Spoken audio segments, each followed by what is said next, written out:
नमः संस्कृताय। Mithila study circle से मैं डॉक्टर प्रियदर्शी। प्रस्तुत है प्यूषम द्वितीय भाग का प्रथम चैप्टर मंगलम और उसका चौथा श्लोक, जो इस प्रकार है।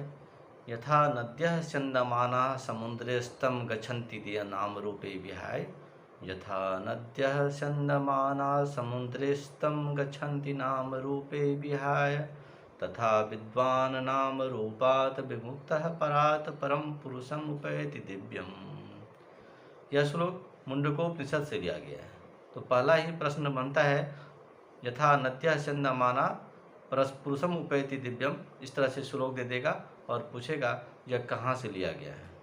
तो अगर आपको श्लोक याद रहेगा तो आप तुरंत टिक लगा देंगे, जो मुंडकोपनिषद से लिया गया है। इसलिए सलाह दी जाती है कि अभी का जो परीक्षा का पैटर्न है उसमें आपको अधिक अंक प्राप्त करने के लिए श्लोक भी याद रखना पड़ेगा।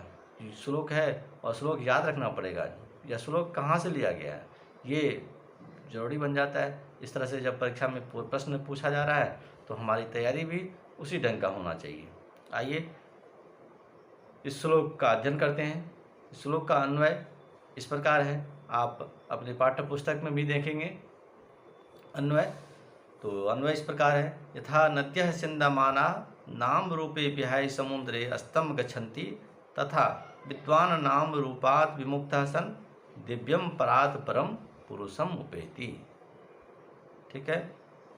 अब इसमें जो जो पद आए हैं सबका अर्थ देखते हैं। जिस प्रकार, यथा, यथा का मतलब जिस प्रकार, स्यन्दमाना बहती हुई, स्यन्दमाना बहती हुई, नदियाँ, नदियाँ नाम रूपे नाम रूप को, विहाय छोड़कर, लियप प्रत्यय इसमें, समुद्रे समुद्र में, सप्तमी एक वचन समुद्र में, अस्तं गच्छन्ति विलीन हो जाते हैं, तथा वैसे ही विद्वान ज्ञानी महात्मा नाम रूपात नाम रूप से विमुक्ता रहित होकर परात परम उत्तम से उत्तम दिव्यम दिव्य पुरुषम परम पुरुष परमात्मा को उपेति प्राप्त हो जाता है। इस प्रकार ये इसका शब्दार्थ था। अब इसका अनुवाद देखते हैं।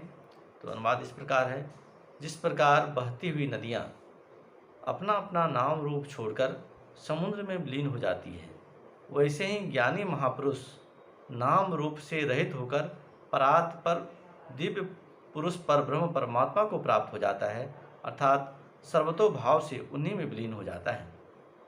ये स्पष्ट है। ये जितनी भी नदियाँ हैं वो देखिएगा जो सब समुद्र में ही मिलती है। तो उसी तर्ज पर यह श्लोक है, यथा नद्यः स्यन्दमाना समुद्रे अस्तं गच्छन्ति नाम रूपे भी है। और जब नदियाँ समुद्र में मिलती है तो सब अपना नाम, गंगा जमुना कावेरी जो भी है सब भूल जाती है, सबका नाम रूप खत्म हो जाता है और वो सब नदी का पानी और सब समुद्र में मिल जाता है और वह समुद्र का पानी बन जाता है। तो यथा नद्यः स्यन्दमाना समुद्रे स्तं गच्छन्ति नाम रूपे विहाय, तथा विद्वान नाम रूपात् विमुक्तः परात् परम पुरुषम उपैति दिव्यम। और उसी प्रकार क्या होता है, ज्ञानी महापुरुष नाम रूप से रहित होकर परात पर दिव्य पुरुष पर ब्रह्म परमात्मा को प्राप्त हो जाता है। ज्ञानी महात्मा जब परब्रह्म परमात्मा को प्राप्त होते हैं तब वहाँ जब वह भेद, ये विद्वान है, ये विद्वान है, ये ज्ञानी, ये ऋषि, ये महर्षि हैं, वो सब भूल जाते हैं, सब एक हो जाता है और वो सब एक ही नाम से अभिहित होगा, ये ज्ञानी लोग हैं और सब परब्रह्म परमात्मा में विलीन हो रहे हैं। सर्वतोभावेन उन्हीं में विलीन हो जाते हैं, पर अर्थात परमात्मा को प्राप्त हो जाते हैं। तो ये था इस श्लोक का अर्थ। इसमें एक शब्द आया है पुरुषम उपेति, पुरुषम उपेति। इसका संधि विच्छेद होगा पुरुषम जोड़ उप जोड़ एति। पुरुषम मोहलंत और उप का उ, मोहलंत और उ मिल करके संधि हुआ है, तो मोह में उ मिल जाएगा तो मुँह हो जाएगा, तो पुरुषम मुँह। और ये कौन सा संधि होगा, तो व्यंजन संधि। फिर आगे है उपेति, उप एति, उप प में जो अ है वो और ए का ए और ए मिल करके ए बन गया है, तो ये वृद्धि संधि है, वृद्धि स्वर संधि है। संधि चैप्टर में हम इसका अध्ययन करेंगे। तो ये हो गया आपका पुरुषम उपैति।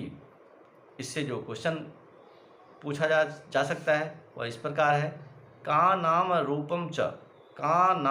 रूपम च विहाय समुद्रे अस्तम गच्छन्ति। कौन नाम रूप को छोड़कर समुद्र में जाता है, समुद्र में मिलता है। तो नदियाँ उत्तर होगा इसका। नद्यः के विहाय समुद्रे अस्तम गच्छन्ति। दूसरा क्वेश्चन है, नद्यः के विहाय समुद्रे अस्तम गच्छन्ति। नदियाँ क्या छोड़कर समुद्र में मिलती है, अपना नाम रूप छोड़ करके समुद्र में मिलती है।